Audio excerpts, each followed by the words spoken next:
Morning, guys. How are you doing? Dr. C here, and I just came back from my morning exercise, and I thought, what, perhaps I should share with you all just a few tips that I have used to help me to become more active and to be more involved in exercise. Um, I think it's important to talk about, and I'm well placed to talk about it. Every single day, I talk to patients who are struggling with making exercise something consistent in their lives. And why this is so important is because we're living in a time now where exercise is probably more important than it has ever been. When you think about how sedentary our lifestyles have become, most of us, we wake up in the morning, we go, for those of us who are going to work, we go to work and we either drive to work or we take some kind of public transport. We generally not walking, we don't walk as we would have in the past. And then when we get to work now, we're sitting down around a desk or we're standing for most of the day, we're not very active there either. And so consequently, what you find is that we now are at increased risk of developing issues like obesity. And this is further compounded by how we eat, because of the fact that many times, because of our busy lifestyles, we end up eating a lot of processed, highly synthesized foods that are rich in sodium and lots of sugar, and the kind of things that increase our tendency to gain weight. Also, for me personally, where I think I'm well placed to talk about it, was because was never one of those persons who was very very active. I wasn't the guy running marathons or even doing 5Ks. Pretty much a fairly normal guy. Very busy, and so a lot of the times in the process of life, I ignored the importance of exercise, like many others, and many of you who are probably going to be seeing this video. So I understand the challenge, and hence the reason why I'm making this video, to share these 5 steps, these 5 tips that I think will make a big difference in your life. So what are these 5 tips? The first, and perhaps the most important, is to see exercise as you telling your body what you want it to do. All right, I think this is particularly important, and this is something that we perhaps overlook. We don't realize that our bodies are really designed to serve our interest. Whatever purpose, gifts, and abilities that the good Lord has given us to use, He has given us our bodies as a gift to allow us to bring those to pass and to utilize those gifts. So, what our body does essentially is to modify itself based on what it is that you tell it to do. All right, so somebody might be saying, what do you mean by telling my body, what I want it to do? So let's look at it from a practical perspective. When a bodybuilder begins to lift weights, he or she, by the action of lifting more weight, is actually telling his or her body that, listen, this is what I want you to do. So what does the body then do? The body begins to recruit, more nutrients. It begins to extract from the food that we eat more nutrients that allow us to build muscle, proteins, etc., for us to build more muscle. And so therefore, by the action of lifting weight, we actually are instructing the body as to where we want it to go and what we want it to do. So the muscles get stronger, the ligaments begin to get stronger, the bones begin to get stronger, all under the effect of lifting weight. Now, if you think about it conversely, for someone who is not doing much in the way of physical activity, sitting around most of the day, not being very much active or involved in anything, then you can see that person, the body essentially is going to adapt to that. So you become less mobile. The muscles begin to atrophy, or they certainly won't grow. And so essentially your body adapts to the sedentary lifestyle.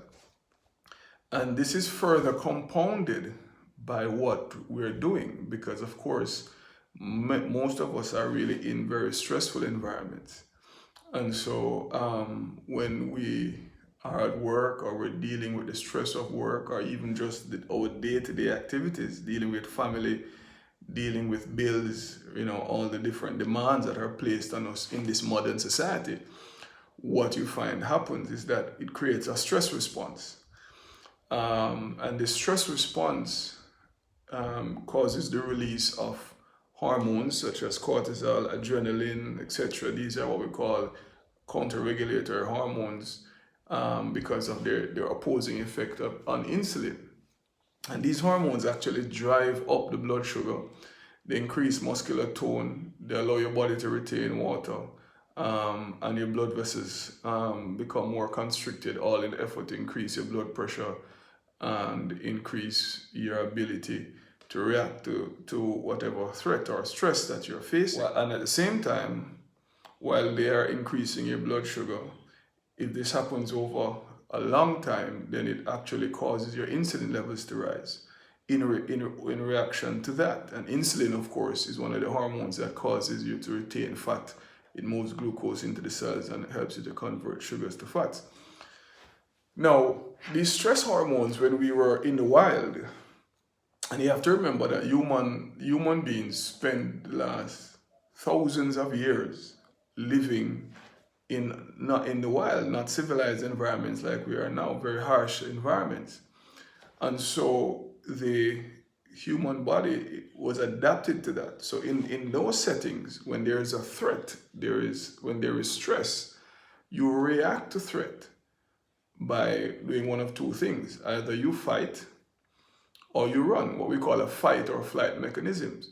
So all of those changes, that are caused by cortisol and adrenaline actually are designed by the Almighty for us to be able to react, to fight off threats, or to run away from danger.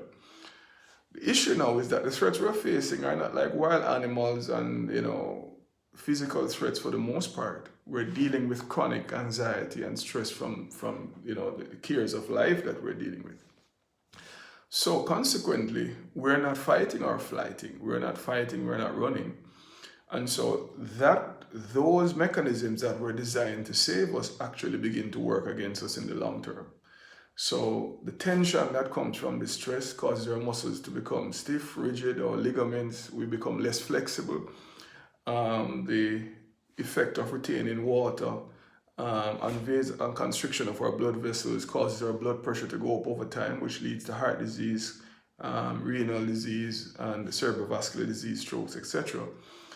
And then, of course, the increased adrenaline increases in your heart rate will also contribute to our increased risk of cardiovascular disease, arrhythmias, etc. So you realize then that it's very important for us to utilize exercise as a tool now to instruct our body as to how to develop and how to grow, okay? And to maintain the traits and the characteristics that we want. All right, so that's number one. Now, the reality of it now is that most of us have to start somewhere.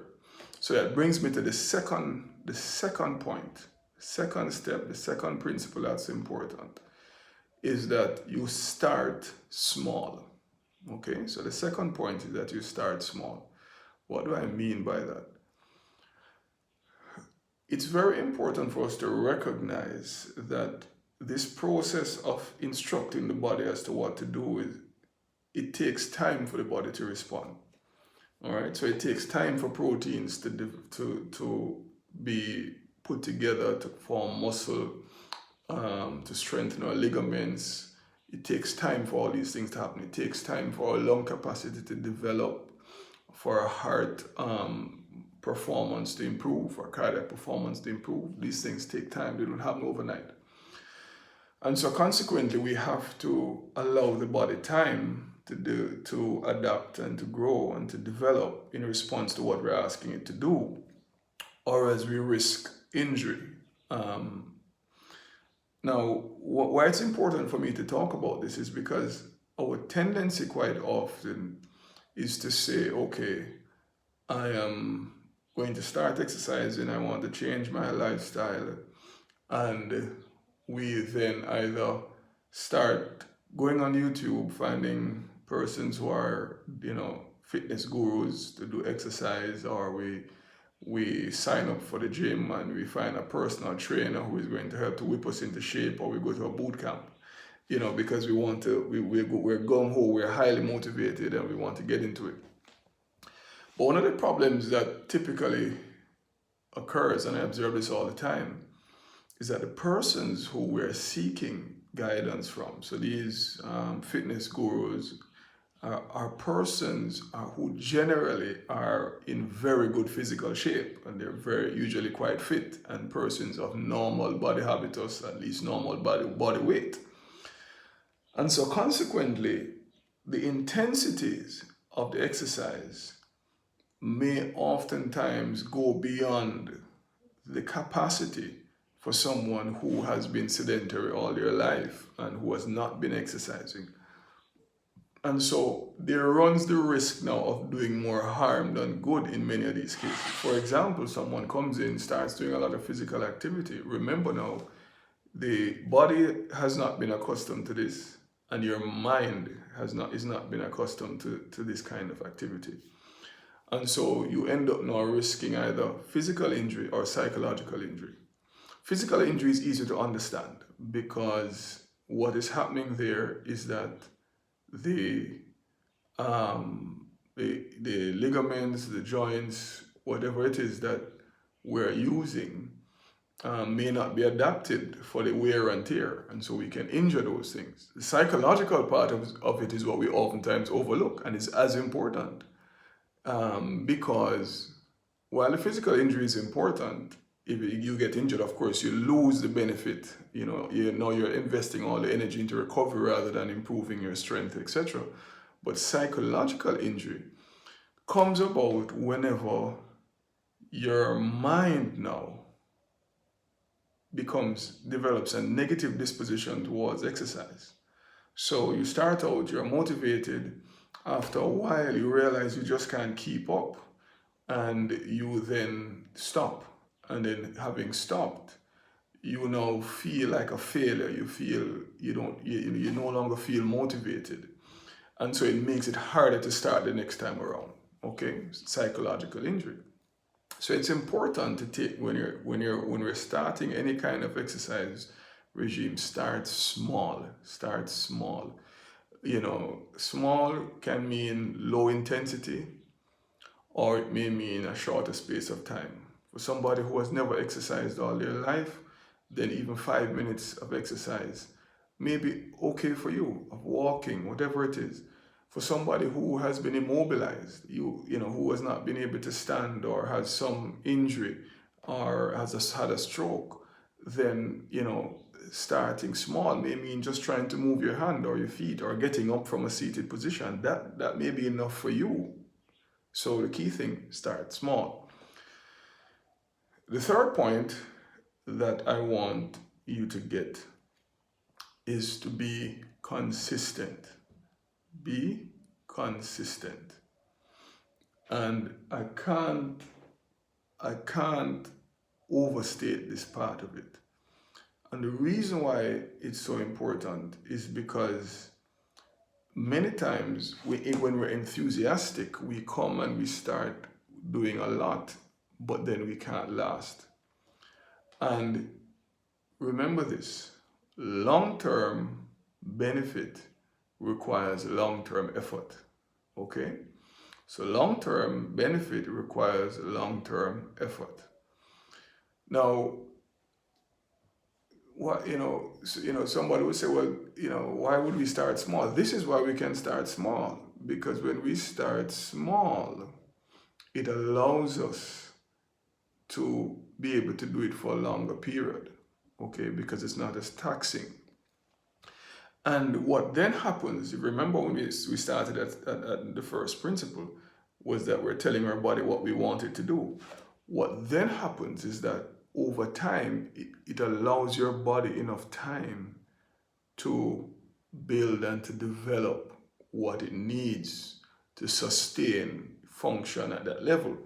So let's put it in practical terms. If someone starts out by saying, okay, I'm going to walk for 15 minutes every day, then they will find that their muscles, their joints, their ligaments will gradually begin to improve.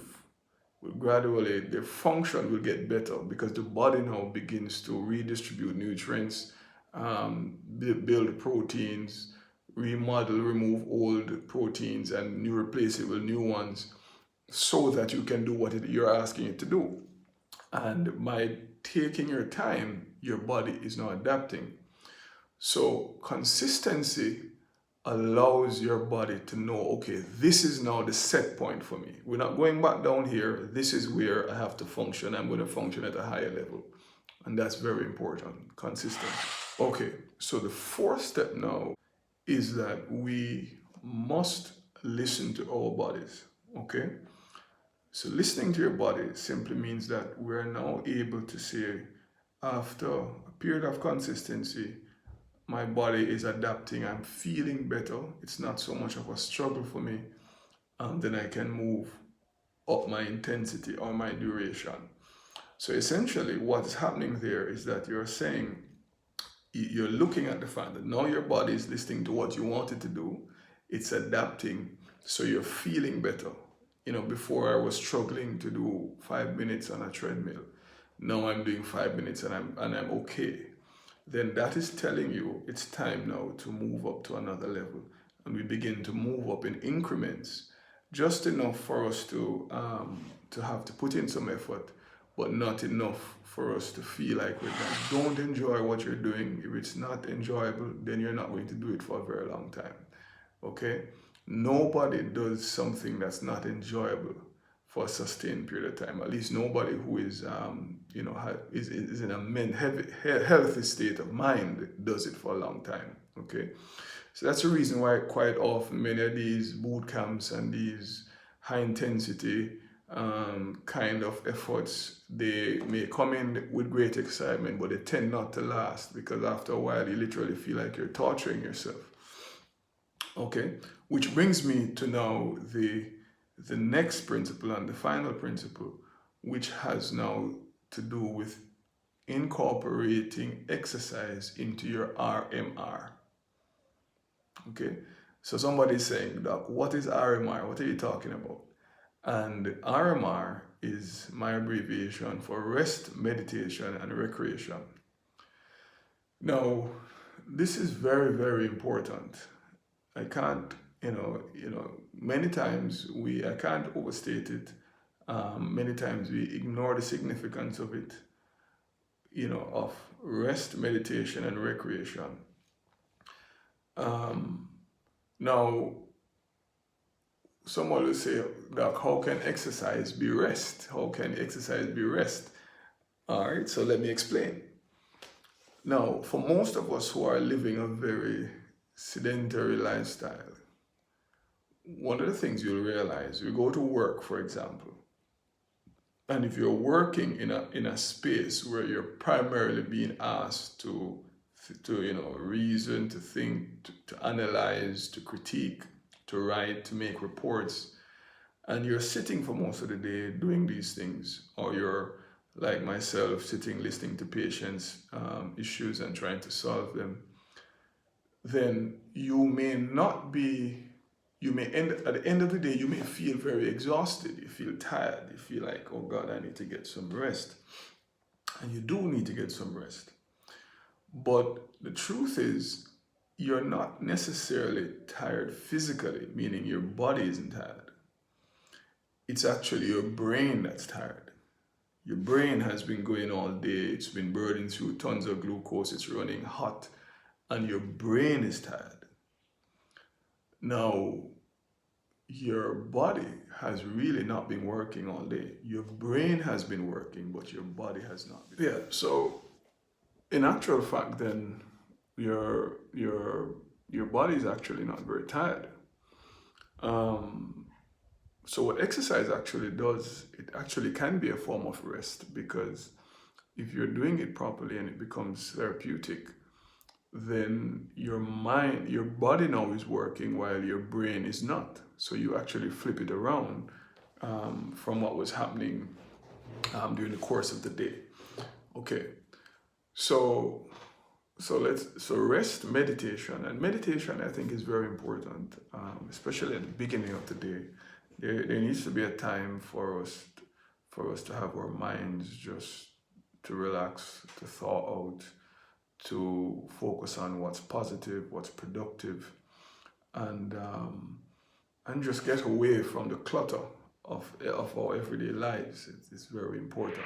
I know, for example, for me, when I exercise, one of the things I enjoy doing, especially in the mornings, is walking, and it's enjoying the fresh air and just being outdoors, and walking. And during that period of time, I either just listen to what's happening around and the sounds of nature, the animals, etc., or I put on my headphones and I listen to something inspirational or educational. And somebody will say, well, why are you listening to something educational? But it's still an escape, because it's not what I'm used to. It's utilizing a different part of my brain than what I do every day. And also for me, it's efficient, because now I am actually learning something new, because usually I'm listening to something that's totally unrelated to my vocation. So it's actually a way of improving my knowledge, an efficient way of learning more, especially, and that's particularly useful for persons who are very busy. So exercise can then become a part of your meditation. And then of course, recreation. And recreation is very good, because what recreation really is doing is that we're putting it into something that we enjoy. So whether it is a sport, some people like playing sports, you incorporate your exercise into doing that. And by enjoying the exercise, you're looking forward to it now. It's no longer something that is a chore, or a torture. Oh God, I have to exercise again, Lord, I can't bother. Oh Lord, I have to get myself up. You don't have to work yourself up to do it. When it becomes a part of your recreation and your entertainment and enjoyment, you begin to look forward to exercising. The key thing there is to be smart about it and remember to use all the steps, because you're not going to get up at 45 or 50 years old having not done anything for the last 30 years and decide to go and play football with some 18, 20-year-old kids. You're likely to get yourself injured. The key thing is to start small. So probably you'd want to do something on your own or first, or find friends your age, so that when you're all kicking the ball around, it's fine for you guys to rest every now and then, because you're all out of shape together trying to get it done and to get back in shape. Those are the 5 steps. So number 1 is that we should let exercise be our way of communicating to our body what it is we want it to do. Number 2, to ensure that we start small, don't overdo it, start with something that you can manage. Number 3 is be consistent. You're only going to get long-term benefits if you have long-term commitment to the process. Number 4 is that we listen to our bodies, gradually move up as we gain better, we improve in terms of our endurance and our strength. And number 5 is to incorporate whatever exercise you're doing into your rest, meditation, and recreation. And I guarantee you, if you incorporate these steps, you take it on and you do it seriously, you're bound to have success. There's no way you can fail. So all the best. And that's it for me, Dr. C. Hopefully we'll talk again, and let me know if it does have some impact. And if it helps you, give me a shout and let me know that it helps. All right, guys, blessings.